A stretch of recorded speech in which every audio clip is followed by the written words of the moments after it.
إن الحمد لله نستعينه ونستغفره ونؤمن به ونتوكل عليه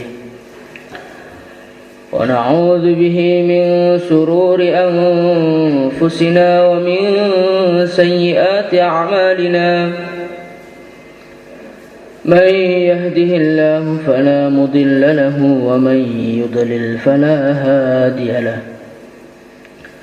أشهد أن لا إله إلا الله وحده لا شريك له وأشهد أن سيدنا ومولانا وحبيبنا محمدا عبده ورسوله اللهم صل على سيدنا محمد وعلى آله وصحبه أجمعين أما بعد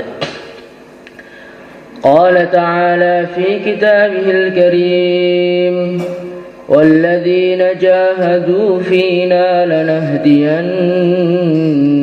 سبلنا وإن الله لمع المحسنين. Hadirin yang dimuliakan oleh Allah Subhanahu wa taala, Rasulullah sallallahu alaihi wasallam beliau bersabda, kurang lebihnya ma zadas zaman illa wa ma ba'dahu syarrun minhu. Ma zadas zaman illa syiddah. Hadirin yang muliakan, Rasulullah sallallahu alaihi wasallam beliau bersabda, zaman ini tambah akhir bukan tambah baik, tapi tambah akhir tambah buruk. Zaman ini tambah akhir tambah berat, tambah akhir tambah berat, tambah akhir tambah berat. Kita mau, kita tidak mau, itulah yang akan terjadi. Umat semakin lama akan semakin jauh dari agama. Orang-orang agama akan mulai meninggalkan agama. Orang-orang dunia menjadi semakin mudah merusak orang-orang agama. Hadirin yang muliakan Allah Subhanahu wa taala. Dan sepertinya kita sekarang ini hidup pada zaman itu. Pada zaman yang betul-betul berat. Pada zaman yang kerusakan tampak di mana-mana. Pada zaman yang dikatakan oleh Rasulullah sallallahu alaihi wasallam, al-mutamassik bi sunnati inda fasadi ummati kal qabid 'alal jamr. Orang yang berpegang teguh dengan sunnahku di saat rusaknya umatku seperti orang yang menggenggam bara api. Hadirin muliakan Allah Subhanahu wa taala, kita bisa membayangkan bagaimana panasnya orang itu ketika memegang bara api. Tangannya akan kepanasan dengan panas yang luar biasa. Hadirin muliakan Allah Subhanahu wa taala. Kemudian setelah kita melihat seperti ini, apa sikap kita? Ini yang paling penting. Ketika orang itu melihat kerusakan zaman, maka manusia ini terbagi menjadi dua. Ada manusia-manusia yang mereka ini putus asa dengan keadaan ini. Mereka mengatakan memang zaman sudah rusak, mau bagaimana lagi? Memang zaman ini sudah jauh dari agama, mau bagaimana lagi? Zaman edan, gak kumanan cari. Hadirin dimuliakan Allah Subhanahu wa taala. Orang yang mengatakan seperti ini, kata Rasulullah sallallahu alaihi wasallam, siapa yang mengatakan umat itu sudah rusak, ketahuilah dialah yang paling rusak. Jadi hadirin dimuliakan Allah Subhanahu wa taala, ketika orang itu salah menyikapi keadaan pada zaman ini, maka dialah yang pertama kali akan hancur. Karena ketika orang itu sudah putus asa, maka dia tidak mau dakwah lagi. Maka dia tidak mau berjuang lagi, maka dia tidak mau mengamalkan agama lagi. Akhirnya apa? Akhirnya dialah yang pertama kali hancur, akhirnya dialah yang pertama kali meninggalkan agama. Maka Rasulullah sallallahu alaihi wasallam beliau telah mengajarkan kepada kita bagaimanakah cara menghadapi zaman yang sudah seperti ini. Hadirin muliakan Allah Subhanahu wa taala, di dalam Al-Qur'an Allah Subhanahu wa taala berfirman, "Alladzina qala lahumun nas innan nasa qad jama'u lakum fakhshawhum fazadahum imana wa qalu hasbunallahu wa ni'mal wakil." Dalam ayat lain Allah Subhanahu wa taala berfirman, "Fa in tawallaw faqul hasbiyallahu la ilaha illahu alaihi tawakkaltu wa huwa rabbul arsyil azim." Hadirin muliakan Allah Subhanahu wa taala, kalau kita ini melihat zaman yang sudah enggak karu-karuan, keadaan genting, orang dakwah dimarahi, orang jauhlah dimarahi, orang khurud ditendang kompornya dan lain sebagainya, maka sikap kita bagaimana? Sikap kita tidak ada yang lain kecuali hasbiyallah. Hati kita ini selalu tawajuh kepada Allah. Hadirin muliakan Allah Subhanahu wa taala, inilah kunci pertama agar kita bisa selamat dari rusaknya zaman ini. Apa itu? Dalam setiap kondisi, entah itu genting, entah itu senang, entah itu tenang, kita selalu tawajuh kepada Allah Subhanahu wa taala. Sebagaimana Nabi Musa alaihi salatu wassalam ketika beliau dikejar-kejar oleh Fir'aun, kemudian depannya lautan, belakangnya Fir'aun, maka orang-orang Bani Israel mereka mengatakan, "Falamma tara al-jam'ani qala ashabu Musa inna lamudrakun." Sudah hancur ini, sudah. Belakang Fir'aun mesti dapat kalau kita dikejar Fir'aun. Mau lari ke depan lautan tidak akan bisa. Tapi di saat itu Nabi Musa mengajarkan kepada kita cara menyelesaikan masalah. Kalla inna ma'iya rabbi sayahdin. Di saat yang begitu genting, Nabi Musa tetap tawajuh kepada Allah Subhanahu wa taala. Hadirin muliakan Allah Subhanahu wa taala, begitu juga Rasulullah sallallahu alaihi wasallam. Dikala beliau ini berjuang, kemudian beliau mau hijrah ke Madinah, maka beliau dikejar-kejar oleh orang-orang kafir Quraisy. Kemudian akhirnya beliau ini sembunyi di gua namanya Gua Thur. Hadirin muliakan Allah Subhanahu wa taala, Gua Thur itu tempatnya sangat tinggi dan di situ banyak sekali lubang-lubang yang isinya ular-ular. Sehingga Abu Bakar ini menyobain bajunya untuk menutupi lubang itu. Kemudian ada satu lubang yang belum tertutup, akhirnya ditutup oleh Abu Bakar menggunakan kakinya. Namanya kaki yang disumpelkan untuk lubang, ya tiba-tiba disengat begitu saja oleh ular. Hadirin muliakan Allah Subhanahu wa taala, Abu Bakar begitu kesakitan, tetapi beliau lebih mengkhawatirkan Rasulullah. Orang Quraisy sudah di depan mata, sehingga diceritakan dalam sejarah kalau orang Quraisy mau turun dikit aja, maka mereka langsung bisa melihat Rasulullah SAW dengan Abu Bakar.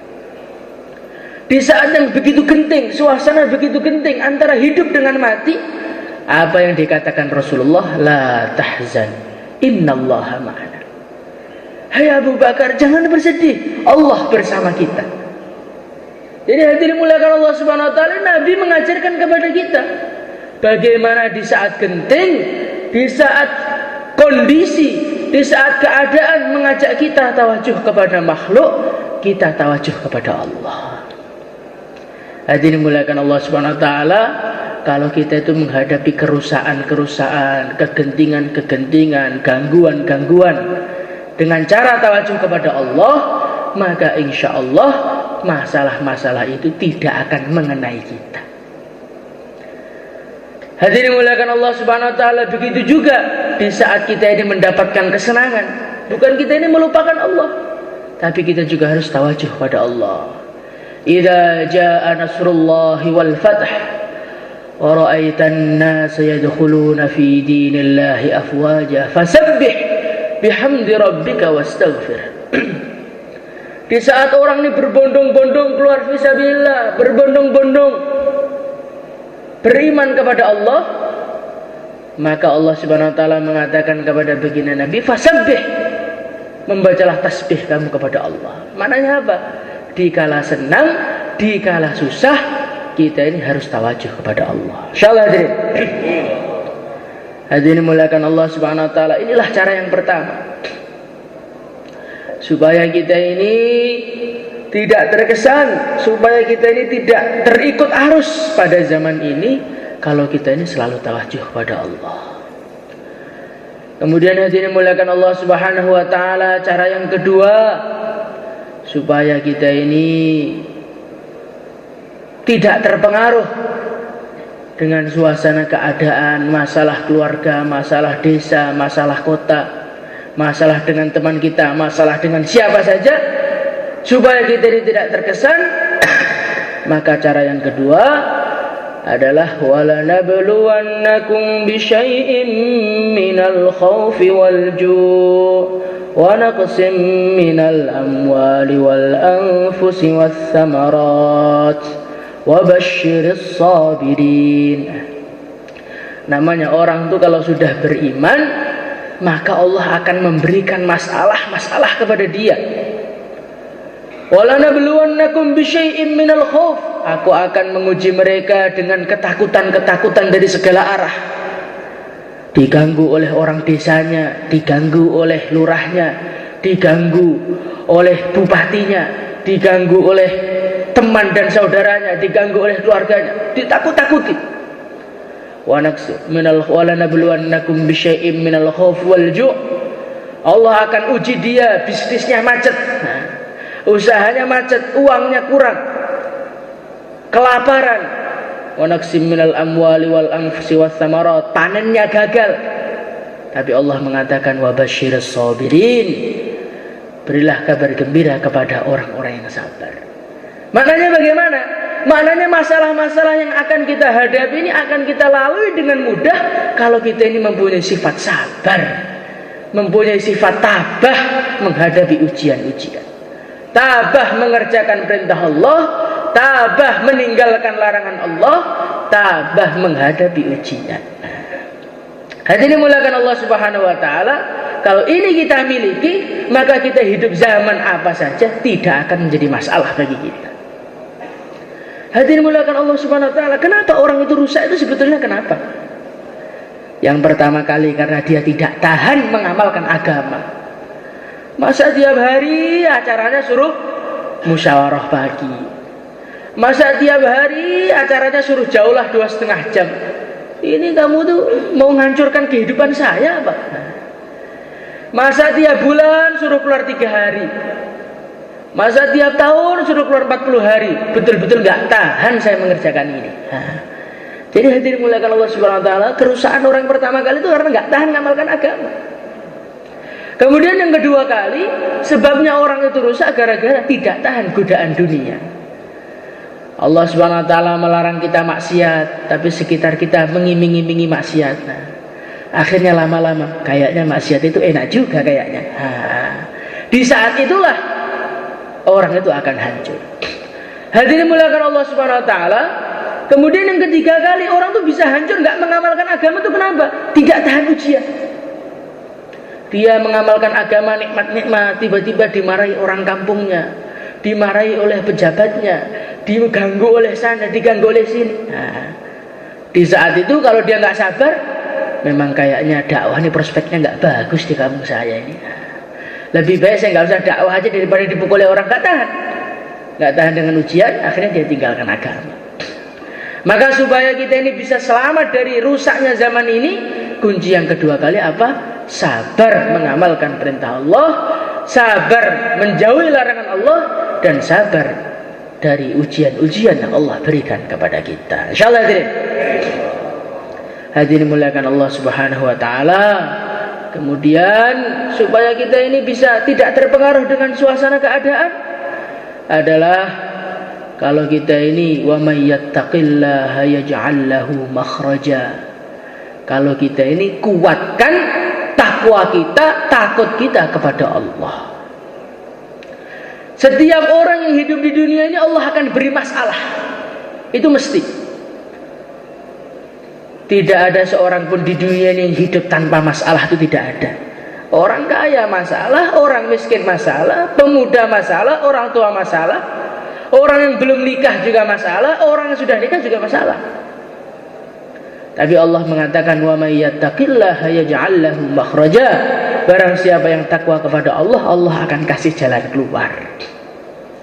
Jadi maknanya apa hadirin? Maknanya kalau kita ini biar bisa mengamalkan agama, aman dari gangguan tidak merusak agama kita, kuncinya kalau kita ini selalu takwa kepada Allah. Maka hadirin muliakan Allah Subhanahu wa taala, bagaimana kita ini usaha tingkatkan takwa kita kepada Allah. Insyaallah hadirin. Hadirin muliakan Allah Subhanahu wa taala, orang takwa itu orang yang seperti apa? Orang takwa itu dikatakan dalam Al-Quran, walakinnal birra man amana billahi wal yaumil akhir wal malaikati wal kitabi wan nabiyyina wa atal mala ala hubbihi dawil qurba wal yatama wal masakin. Tandanya orang takwa itu yang pertama adalah dia lurus imannya. Iman kepada Allah lurus, iman kepada baginda Nabi lurus, iman kepada para malaikatnya lurus, iman kepada hari akhir lurus. Pokoknya rukun iman itu betul-betul wujud dalam kehidupannya. Kemudian yang kedua kali tandanya orang itu takwa kepada Allah apa? Wa atal mala ala hubbihi dzawil qurba. Dia menginfakkan hartanya padahal dia masih senang kepada harta tersebut. Nah, itulah ciri orang takwa. Hadirin muliakan Allah Subhanahu wa taala, alhamdulillah kita ini Masya Allah sudah sering infak.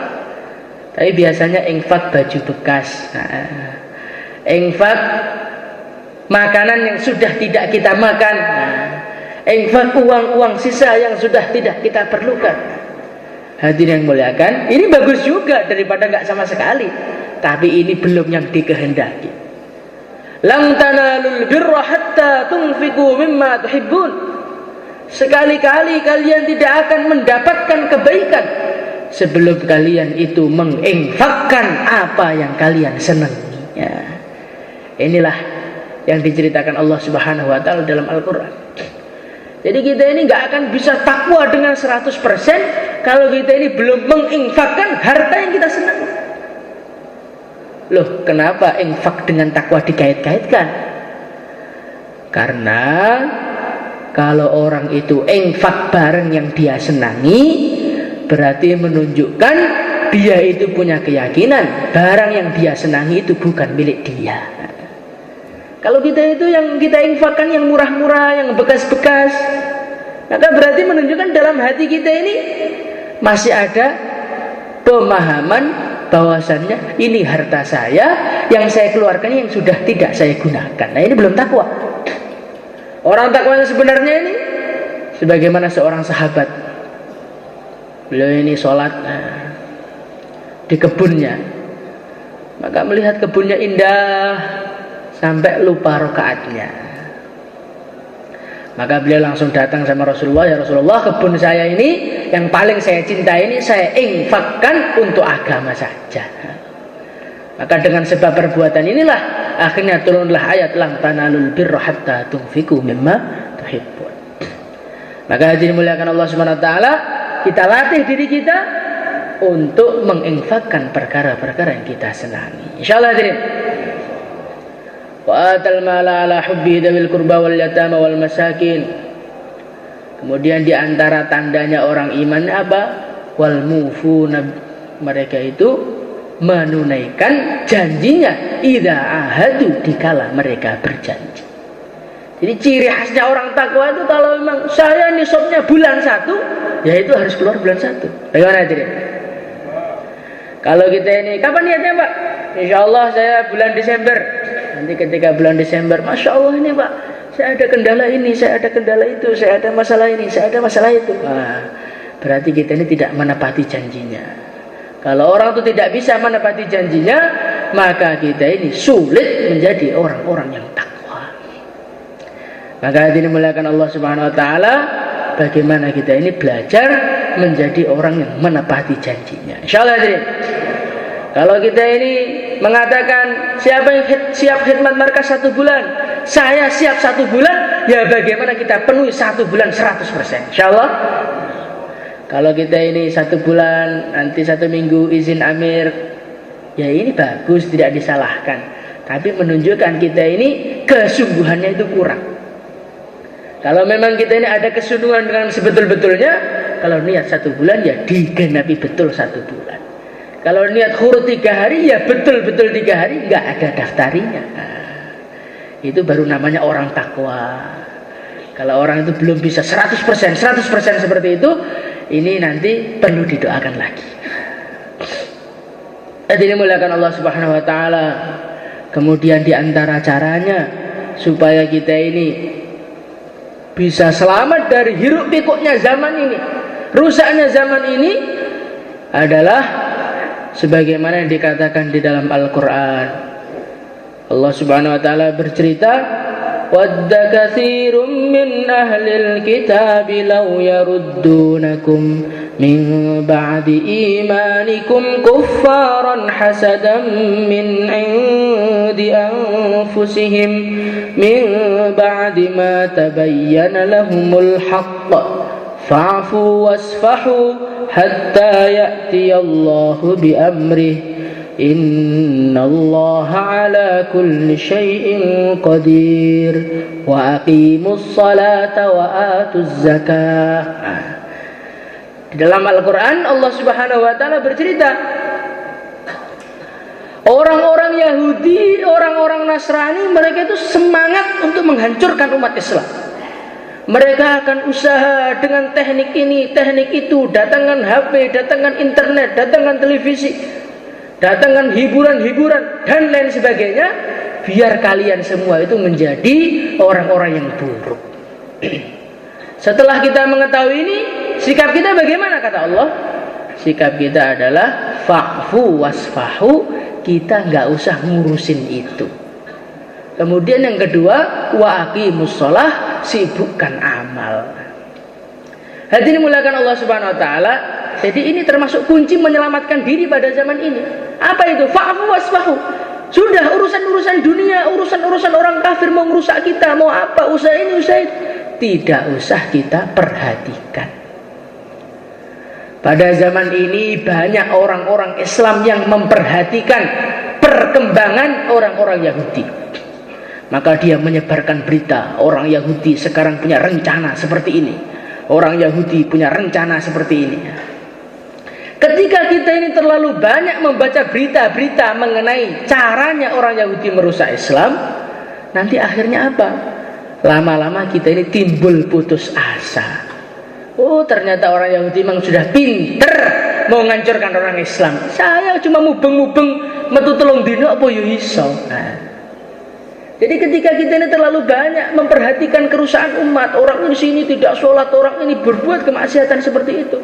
Kalau kita terlalu banyak memperhatikan mereka, ini nanti akan menimbulkan keputusasaan. Maka fa'fu wasfa'u, sudah, kita nggak usah ngurusi itu saja. Kita sibukkan diri dalam amal. Bagaimana nisabnya terjaga, amal masjidnya kita hidupkan, musyawarah kita rajinkan, hadir markas kita istiqomahkan. Insyaallah hadirin. Dengan kita ini sibuk di dalam amal, maka nanti akan ada orang-orang yang mau kita sibukkan untuk amal. Ketika kita melihat banyak orang mau disibukkan untuk amal, akhirnya timbullah harapan dalam diri kita. Tapi kalau kita ini yang kita lihat orang nggak sholat, orang zina, orang maksiat ini, kita tidak pernah lihat orang yang sholat di masjid, maka akhirnya apa? Wes zaman tanah wes rusak. Tapi kalau kita ini jauhlah, akhirnya dapat taskilan 1, jauhlah lagi dapat taskilan 1, khususi lagi dapat taskilan 1. Maka nanti pikiran kita berubah. Oh, ternyata zaman ini masih ada toh orang mau diajak amal agama. Akhirnya timbullah harapan. Lah ketika orang tuh ada timbul harapan, maka timbul kesemangatan. Maka hadirin muliakan Allah Subhanahu wa taala, bagaimana kita ini sibukkan diri kita dalam amal. Insyaallah hadirin. Hadirin muliakan Allah Subhanahu wa taala, ya kita ini sudah berusaha sibukkan diri dalam amal. tapi kok gak iso-iso piye? Kok nggak bisa-bisa itu bagaimana? Nah, ini ada kuncinya. Kuncinya kalau kita ini dakwah. Jadi kalau kita ini dakwah, berjuang memikirkan umat, nanti kitalah orang yang pertama kali sibuk dalam agama. Tapi kalau kita ini sibuk dalam ibadah saja, sholat wirid, tanpa memikirkan umat, maka kita sendiri akan lemah, sehingga akhirnya tanpa terasa agama kita tinggalkan dari kehidupan kita. Siapakah manusia yang paling semangat ibadah? Para sahabat. Kenapa para sahabat semangat? Karena para sahabat hari-hari mereka memikirkan umat. Tapi ketika umat mulai tidak memikirkan agama, memikirkan diri mereka sendiri, akhirnya mereka kehilangan semangat, akhirnya mereka meninggalkan agama. Maka hadirin muliakan Allah Subhanahu wa taala, yang niat keluar di jalan Allah supaya timbul lagi semangat memperjuangkan agama, silahkan daftar nama. Monggo. Setahun tambah masa. Yang mau mas turut.